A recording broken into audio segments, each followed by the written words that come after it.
It's time for the Brian Beatty Real Estate Show. Good morning, Charleston, and welcome to another edition of the Brian Beatty Real Estate Show here on the Big Talker 1250 WTMA and WTMA.com.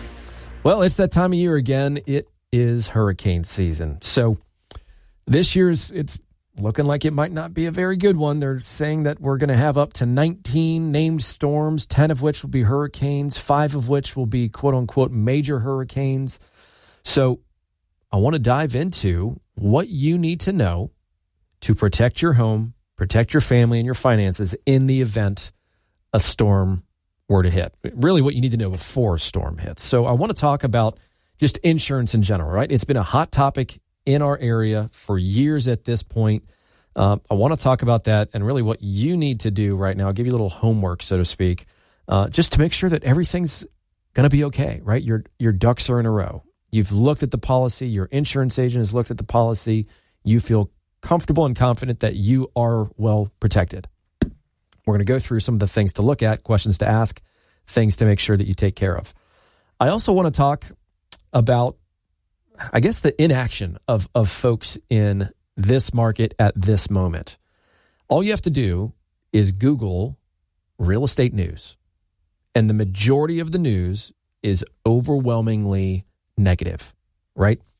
Market is adjusting. There are more listings than there are buyers. Prices are starting to drop. Things are taking longer to sell. We've been talking about these dynamics on this show well before all of these national publications started picking this up. And that's why listening to local experts is just better, especially those that really understand what's happening and have their ear to the ground.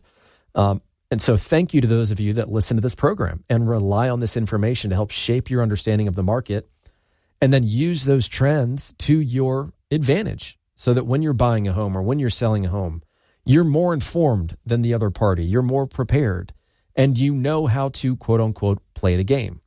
And that's part of what I do on this show, not just talk about the market and trends within it and numbers and data and statistics.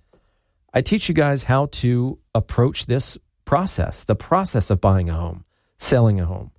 It's about education. And there really isn't anything else out there like this. I mean, it's really hard to find a podcast that just talks about the process of buying or selling a home from a consumer's perspective. It's all about investments and go buy rentals and blah, blah, blah, blah, blah. So anyways, enough of that rant. I really want to dig into what you need to know to protect yourself before a major storm hits. And just as a little, historical context, we've had our fair share over the past 10 years of hurricanes. I mean, going back to 1989 with Hurricane Hugo, that storm did about $7 billion worth of damage, and it left over 250,000 people in South Carolina just homeless.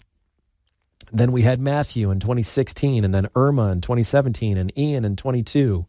None of these were small storms. All of them did damage, some more than others, of course, but it really just begs the question, are you ready? Are you prepared? So first step is let's just make sure that you're reviewing your insurance policy, right? The first thing is let's check your coverage limits, right? You want to know if your current policy actually covers the cost to rebuild. And we've been talking a lot about how, the new construction side of the real estate market's being hit, and on average, it's costing somewhere between $10,000 and $12,000 more to build the same home because of tariffs. Well, don't you think that's also going to apply to the replacement cost of your home in the event something needs to be repaired? The answer is yes, absolutely. Construction costs are up over 40% over the past few years. And so your 5-year-old policy might leave you underinsured. If you live in a 2,000 square foot home and building costs are $250 a square foot, that's $500,000 just to rebuild the house. A lot of insurers actually will follow something called the 80% rule. And so if your policy is less than 80% of the replacement cost, they may not fully cover your claim. Something you need to do, a little action item here is to call your agent next week. Call them soon. Put a deadline to it so you actually get it done, right? But confirm your coverage limits, confirm your replacement cost. Ask the simple question of, is this enough to rebuild at today's construction prices. And I will tell you that, and I think I have shared this example on this show, but I have I've got a short-term rental that I own. It's a duplex in downtown Charleston in the short-term overlay district. And I got an incredibly good deal when I bought it. Some folks listening to this show probably know the story. But I bought a property that you shouldn't be able to buy stuff for that inexpensively. Don't get me wrong. The place was trashed. I had to totally rebuild it, but made a really good deal on it. But over the years, the cost of ownership has gone up. Why? Taxes and insurance. Taxes on this property I own have quadrupled in the past 3 or 4 years. It went from, I want to say, a little over $3,000 a year to about $13,000 a year. For a lot of folks that own investment property, that look at things like somewhat fixed expenses for things like insurance and taxes, a lot of them don't project to see a 400% increase over the course of 4 years. That's why some of these folks are ultimately letting go of some of these properties, but that's a different story. The first thing you need to do is you need to call your agent and you need to check your coverage limit. You need to look at the replacement cost. You need to verify whether that is appropriate or not. The second thing that I would do is I would just understand your deductibles. A lot of homeowners, they don't even know what their deductible is. They have no idea, actually. But hurricanes can bring in things like wind deductibles, and that's a different beast. A 2% wind deductible on a $500,000 policy is $10,000 before the insurance even kicks in. So usually what people do is they say, all right, well, I want to get the lowest premium possible. I want this thing to cost me the least amount of money possible every year so that I can buy the most expensive home I can buy, right? That's not necessarily the mentality, but I've been doing this for 20 years. That's how a lot of people think. They max out whatever they can to go toward the house, and then they'll skimp on wherever they can, usually things like insurance. So obviously, if you have a really high deductible, then you have a lower premium, right? And vice versa. Make sure you have the conversation so that you understand what your deductibles are, right? What you would be responsible for to use your insurance in the event of some sort of emergency. Are you set up financially to be able to do that? But I think, here's the big misconception, and this obviously hit a lot of people really hard in North Carolina, is that if you're not in a flood zone, you don't need flood insurance. Well, 90% of the U.S. disaster damage comes from flooding, and a lot of it happens outside of high-risk flood zones. So you can get a flood insurance policy for a few $100s a year, and yes, it's an added expense, and if you're in an X zone and you just don't see a reason why, then it's up to you, but take that calculated risk, at least have the conversation, and then understand that, your flood insurance policy is going to cover up to $250,000 for the structure and up to $100,000 for the contents. Usually. You can get private insurance, but aside from looking at the replacement cost and looking at the deductible, you can have that conversation with your insurance agent and say, hey, does this make sense? Should I even think about getting excess flood coverage? If you live in a high-end home and it's on the water and it's determined that, your home gets swept away as a result of a flood and you've only got $250,000 in coverage for the structure, that's not going to be enough to rebuild your house. So just some things to think about, some conversations to have. And then, there's also the prep checklist, right? Just the quick few things that you need to make sure you're taken care of, like, a week's worth of water, food, batteries, medicine, knowing your evacuation routes. Maybe even something as simple as, like, right now, looking at your home's drainage. Have you gotten maybe a little lazy? Do the drains need to be cleaned out? Do you need to add some? Some doing stuff like that can go a long way. But obviously, if you're in a really low-lying area, kind of like I am, at high tide, my property is bordered almost 270 degrees almost by water.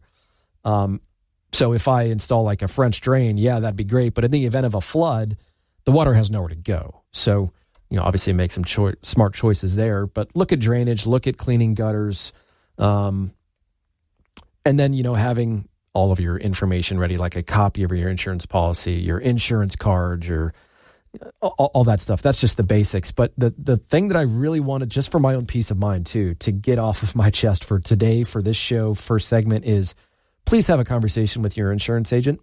Don't get caught in a position where you're scrambling to figure out what you even have. And even worse, don't find out that what you're paying for isn't enough to cover your property in the event something really unfortunate happens. So that's my little spiel, my little PSA for today. When we come back, though, I want to kind of address this topic of moving people from interest to action, right? It's something that it's almost like a touchy subject, right? Because a lot of agents are perceived as being slimy salespeople that just want you to do something so they can get paid. I want to talk about the internal thought process that you have and the information that you gather to assist in the decision, whatever that is. So I just want to talk about, hey, how do we logistically approach the conversation of, does it make sense for me to buy a house right now or sell my house right now? So we're going to talk about that when we come back. I will also say that we have some fantastic folks that we've sent a lot of business to over the years. If you're thinking of shopping an insurance agent, let us know. We'd be happy to put you in touch with the folks that we typically recommend. Feel free to reach out to me. You can do that in a few different ways. My number is 843-800-0065. You can call or text that number, 843-800-0065. You can visit our website, listingsincharleston.com. That's listingsincharleston.com. So I want to talk now about the struggle that I think people are having, right? Which is, does it make sense to fill in the blank, right? Buy a home, sell a home, keep my home as a rental, continue to rent instead of buy, right? There's a lot of decision-making that is kind of being pushed to the side right now because of uncertainty in the market. And it's not my responsibility to say that what you're doing is right or wrong, right? That's not the point of what we're trying to do here at the moment. We are not here to deliver some sort of message to convince or coerce you into doing something that doesn't make sense for you to do. In other words, I'm not here to hypnotize you into just calling me to help you sell your house. I'm here to help walk you through the process of kind of internally, what items do I need to check off the list to determine whether this makes sense for me at all? Or should I just stay put? Should I keep doing what I'm doing, right? So that's the goal, just to set the stage, right? I know a lot of real estate agents are perceived as pushy salespeople, and I get it. Trust me, I get it. I've been around them for 20 years every day.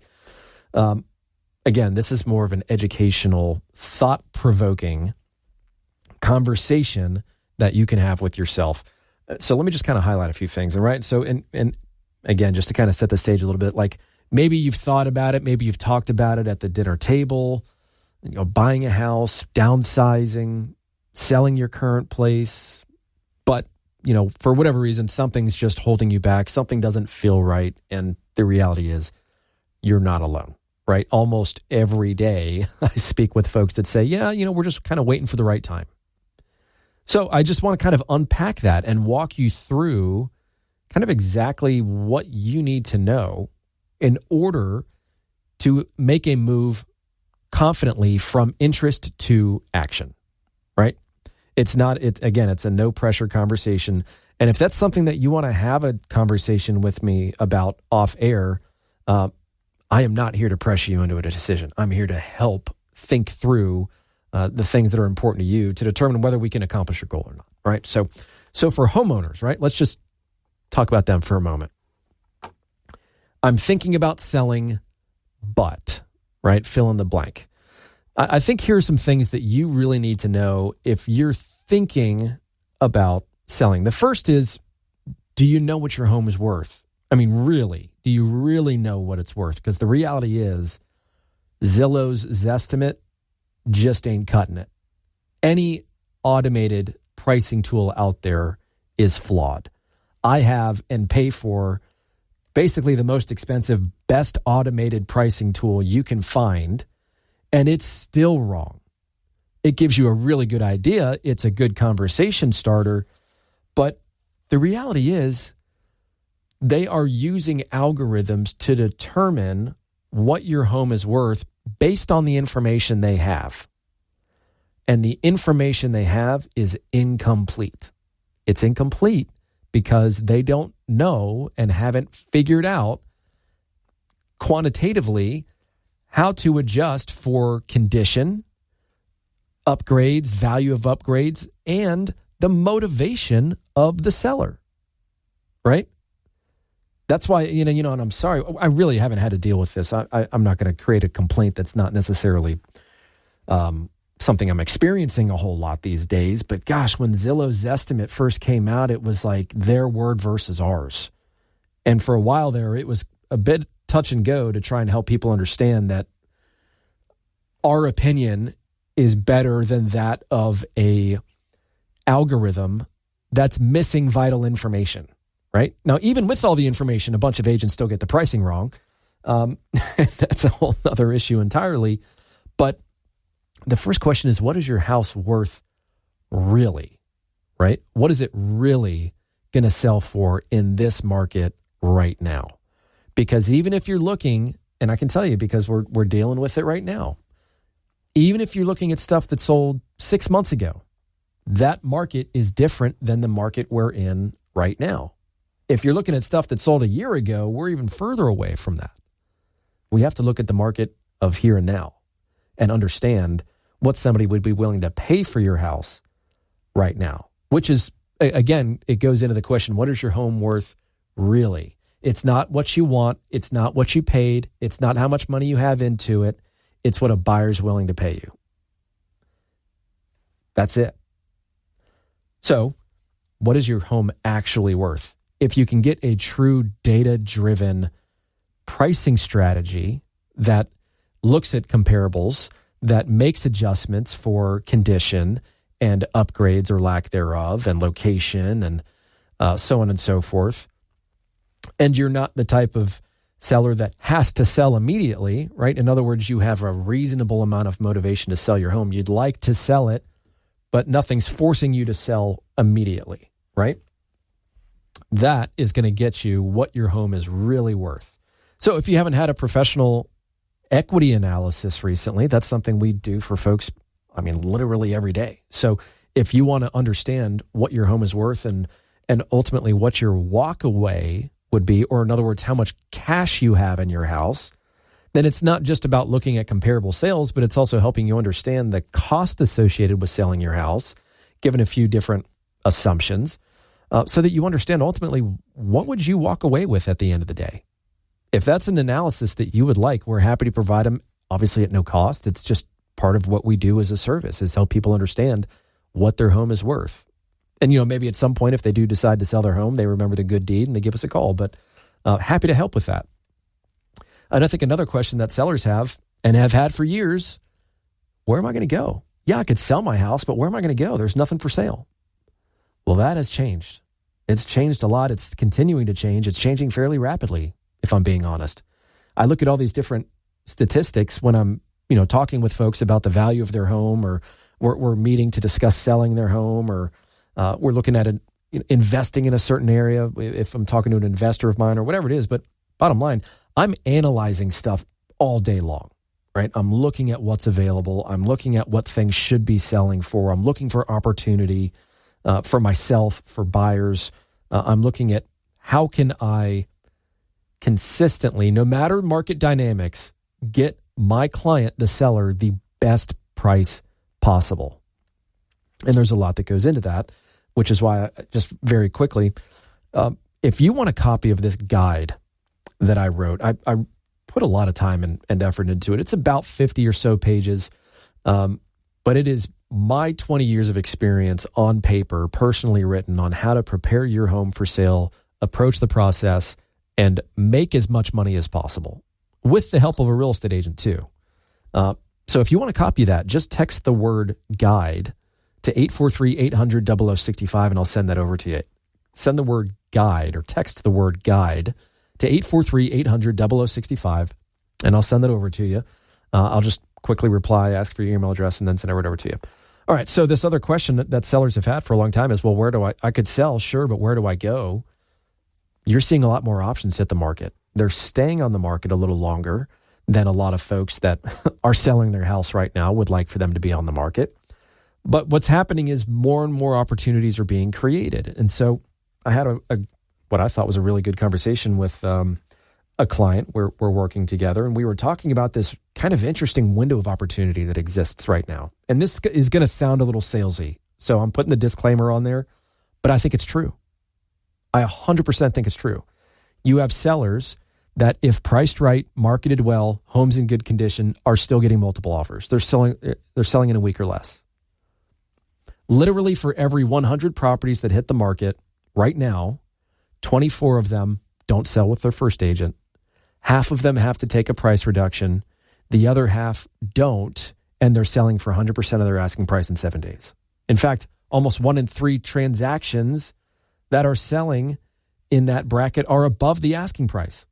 So there's still good dynamics, but what is not being rewarded anymore is laziness and complacency and a lack of a plan. Agents cannot just stick the home on the MLS, have it syndicate to all these websites, and think that they're going to sell it for more than anybody else in the neighborhood in half the time with no effort. That's just not the market we're in. A lot of sellers are realizing that, hey, if I'm going to sell in this market, I need to do myself the favor, not someone else a favor. I need to do myself the favor of hiring the best agent for the job. This is my money. This is my bottom line. I can maintain personal relationships and make business decisions without them impacting one another. Or at least that's the hope, right? But in this market, I think an agent with experience in a market like this, a strategy that has worked in a market like this, and the know-how, not just to problem solve, but problem identify, is really important in this market. And so the reason you're starting to see more and more properties hit the market is also because of just the lack of hard work that's going into selling and promoting those properties for sale. I mean, we see it all the time. It's like this list it and forget it mentality that some of these agents have. And if after 30 days it doesn't sell, well, they're just putting a little reminder on their calendar, check in every 30 days and get a price reduction, and eventually it'll sell. It really frustrates sellers. It sometimes frustrates me even talking about it because I know. I mean, before COVID, about 60% of the listings we would sell were previously listed by other real estate agents. So, and then we had to go in and rebrand the property, remarket it, and get the job done. And we did. And I'm very happy with those results. But that's more of like the market that we're entering right now, is people are trying, maybe they're giving it to a friend. The friend is, maybe a part-timer, or maybe they're trying their best, but they have limited resources. And they just don't know what they don't know. Or maybe it's the seller. Maybe it's the seller thinking that they can get, and it doesn't matter what agent they have to go through, they're going to get their number. It's just not the way it works in a lot of these instances. But anyways, I think that if you're a seller right now, you need to understand what your house is actually worth, how much cash you actually have in your home through an equity analysis. We can do those for you free of charge. Doesn't take that long. No skin off our back. We're happy to do it. And then, answering the question of, well, where should I go? Or where can I go? What can I afford? Well, a lot of that's going to have to do, of course, with the equity that you have in your home. And then looking at today's, current financial environment. Are you paying cash for a house? Are you getting a mortgage? We're going to have to run some numbers. We're going to have to make sure that everything lines up and makes sense. But with more and more properties hitting the market, there's a growing segment of the market that I want to talk about more when we come back, and that is shadow listings, off-market opportunities, pocket listings, whatever you want to call them. They're called a few different things. They are sellers that want to sell their home that are not actively on the market for sale yet. How do we access them? Why would a seller even do it? How do we take advantage of that growing list of properties? How do we tap into it? Does it make sense to look at one of those? We're going to answer all those questions when we come back. Stick around. This is the Brian Beatty Real Estate Show here on the Big Talker 1250 WTMA and WTMA.com. And remember, reach out to us if you want an equity analysis on your home. We'll give you an idea of what it's actually worth and how much value you've created, how much equity you have. Of course, we can look at what's out there to determine the replacement property. But feel free to reach out to us. We're happy to answer any question you have. 800-0065, 843-800-0065, or listingsincharleston.com. I always want to take a moment and just say thank you.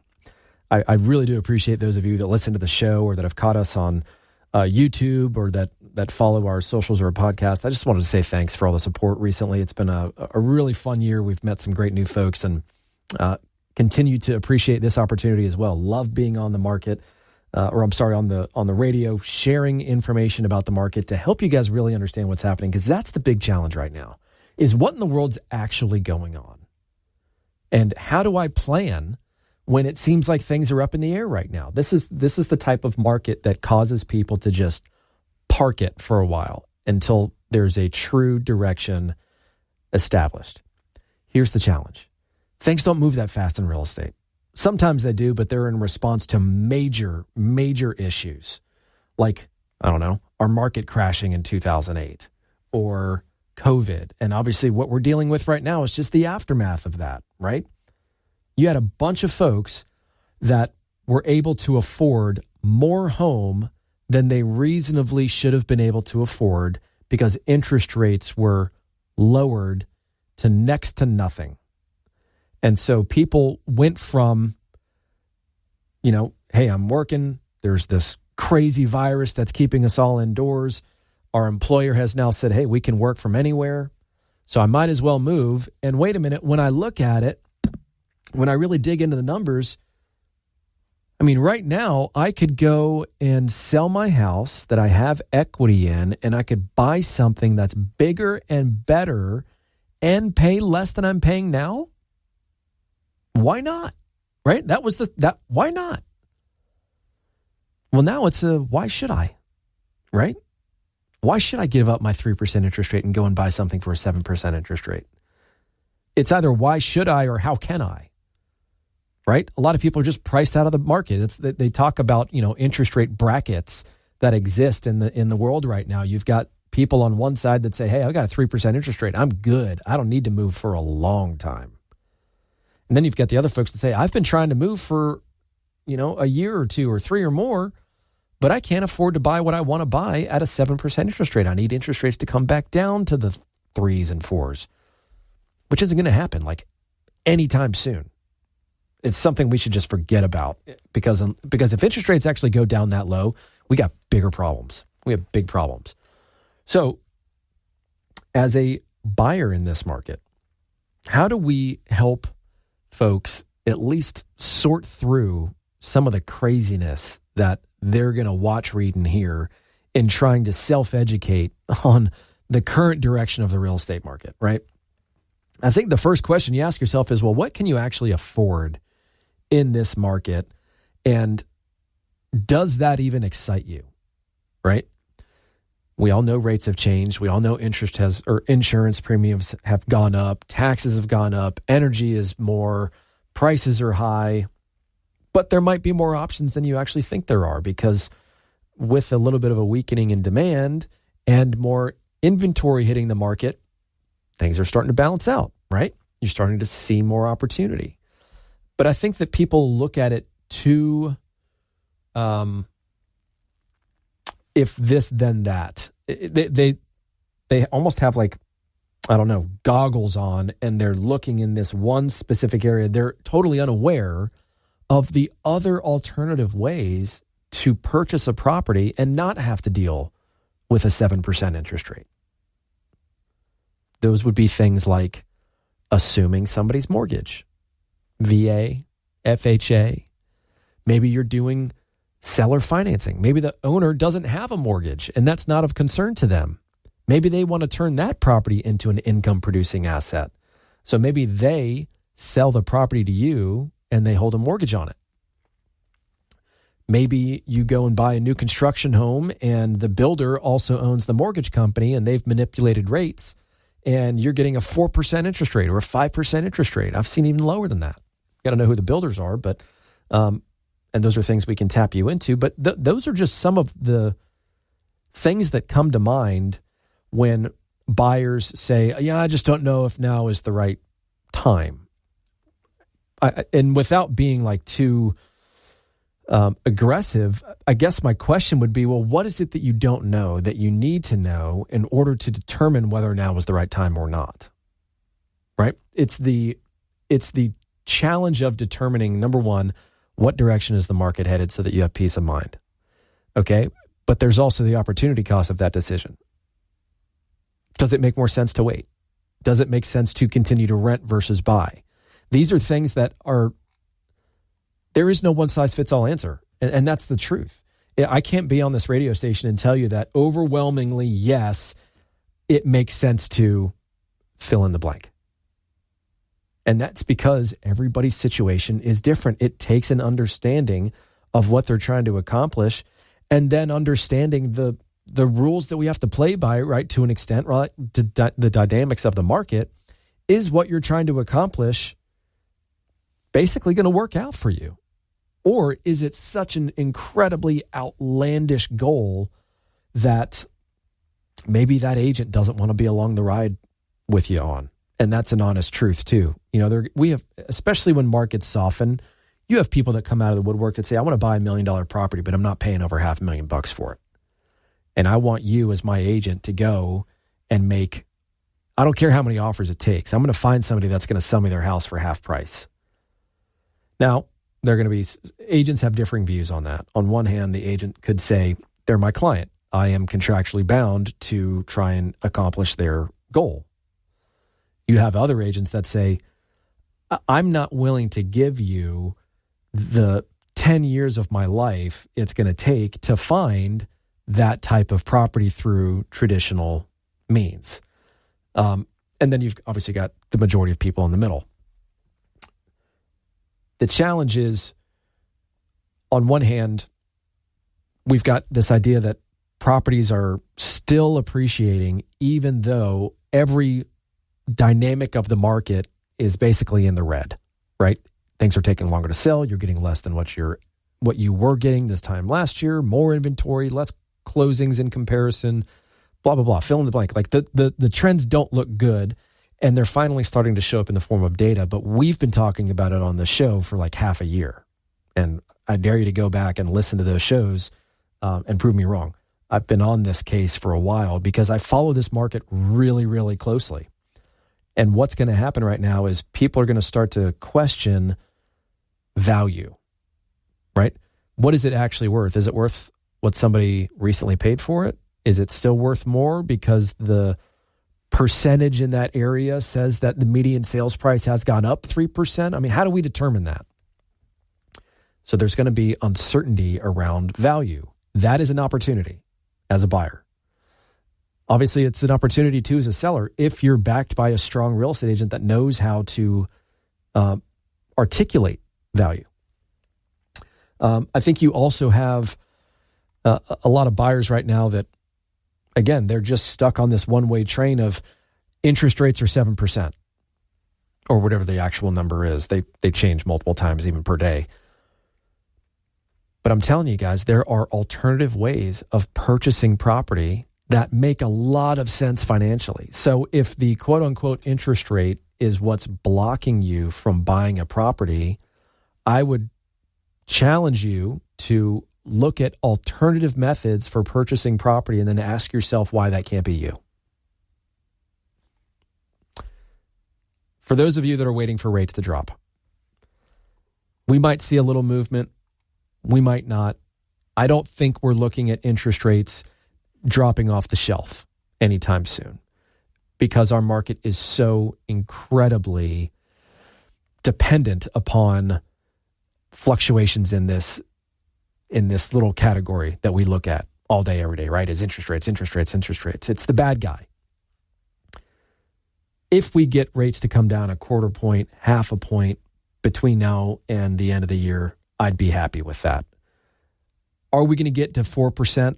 Are we going to get to even 5%? No, probably not. I really don't see a reason why, because as soon as these rates come down a little bit more buyers will enter the market. What we have basically hit right now is a point in our market where, even though it wasn't making sense before, right? The appreciation of values and how quickly, how exponentially they rose.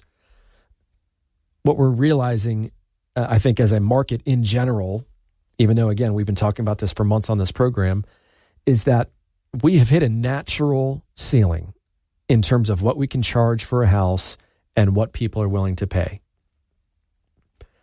We keep playing this game of like leapfrog pricing where everybody's just trying to sell their home for more than the most recent sale. And in most markets, well, especially in the past few years, that was very reasonable and very achievable. Whereas now, a lot of folks that are selling are having to sell basically for the same comparable value as what most recently sold. A lot of sellers don't like that, right? They're going to try, or the agent's going to convince them to try, or the agent's not going to want to tell them the true price, and they're going to tell them a price they think the seller wants to hear so that they get the listing, so that they can maybe try and convince you to reduce your price later. There's a lot going on that's messing with the true decision-making, and it's coming in the form of mixed data and advice. And so I'm with you in that it sounds like a confusing market because we're also in a day and time where, I mean, go on YouTube and sorry, but if you say that you're going to only see a 5% reduction in prices, that's not going to get you as many clicks as saying 50. With a huge tidal wave, with houses at the top of the tidal wave in the small little town that's about to get crushed by a tidal wave of foreclosures. I mean, that's what they're going for, right? The shock value. And I don't think we need to be so concerned that we're looking at a 50% drop in prices, right? I can see a world where prices do drop by the end of this year in this market, or at least stop this crazy run of appreciation we've seen since basically 2014, 2013. I think that our time as an appreciating seller market is coming to an end, which is what creates this interesting window of opportunity I was alluding to earlier, where you can still market your home well, get a great price for it, and then go and beat up a seller that maybe has been on the market longer than they should. Maybe they're a little more motivated because some things have changed for them financially or just in their life, whatever the case might be. But you still have an interesting opportunity to win as a seller and as a buyer. Now, can you win as a person that needs to sell their home in order to buy, and you have all these contingencies, so on and so forth? That's a good question, something I want to talk about when we come back. So just as a quick recap, if you guys want to reach out to me about any of this stuff we've discussed so far, your insurance, understanding what your house is actually worth, how much equity you have in your home, shadow inventory, right? All these folks that are planning on putting their home up for sale that are not actively on the market yet, right? You can still access them. They're just not publicly available. You need to know how to do that. And I can tell you, just stick with me a few more minutes after this break and I'll give you that info. But if you want to reach out to me, you want to talk more about working together, maybe just pick my brain as somebody that's followed this market very closely for the past 20 years. Happy to do so. 843-800-0065 is my number, 843-800-0065. Call or text that number. Check us out online, listingsincharleston.com. That's listingsincharleston.com. You can email me, brianbeattyteam@gmail.com. And, of course, we're on YouTube and all social, Spotify, iTunes, Google Play, all that great stuff. So I wanted to leave you guys with just a few quick final thoughts and then give you guys a little bit of a head start on what I think is already forming. And that is that we're experiencing it on our end, just in our own personal sales volume, but certainly across the board, you can see it pretty clear as day that more and more properties are coming on the market. Showings are down per listing. Closings are not keeping pace. The market's it's shifting, right? It's returning toward a normal market. And this time of year especially, we have a lot of folks that are maybe doing things to their property to prep it for sale, or they've just gotten their kids out of school and now they're, getting everything kind of ready, maybe getting a family vacation or two out of the way, but then they intend on listing and selling their home, so on and so forth. But you've got all these folks that are in this interesting position right now where they're watching the market. They're realizing things are starting to shift as well. I mean, all you have to do is pull up the news and you can watch, read, or hear about the state of the market. But it's what's happening is it's creating a lot of conversations between folks that want to sell or buy a home and real estate agents, right? And so for the ones that are really, business minded, they have ways of connecting the dots between people that are interested in selling their home and people that are interested in buying a house, right? One thing that I personally am very proud of for our real estate team and our ability to do is, let's say we have a conversation with a seller and they live at, 123 Main Street on, Mount Pleasant, and their home is going to be, $850,000, whatever it's totally random example here. Well, I can go into my database and I can say, well, how many buyers do I have that I'm sending properties to, or that are coming to our website that are looking for that specific thing, that I can then call them and say, hey, I've got somebody that's going to be selling their home soon. It's not on the market yet, but we noticed you're looking at homes in this area and price range. Would you like, first crack at it? A lot of buyers out there want that kind of phone call. Just like a lot of sellers out there that need to sell their home in order to buy are looking for ways to do so creatively, right? They want to be able to go to a seller and say, hey, I'd like to buy your house. I need to sell mine first. If you approach a seller that's not even on the market yet, then it's not like you're necessarily inconveniencing them by them giving you a little extra time to put your home on the market, price it right, market it well, get it under contract, and sell it so you can buy theirs. Again, what I'm getting at here is that even though there's uncertainty in the market, it is creating opportunity for folks that know how to play the game, that know how to use some of these things to their advantage, or at least know what to look for. But let's at the very least help get you set up and understand what your home's actually worth, how much equity you have in your home, and if you did want to buy something, if something I come across makes sense, do you even want to know about it?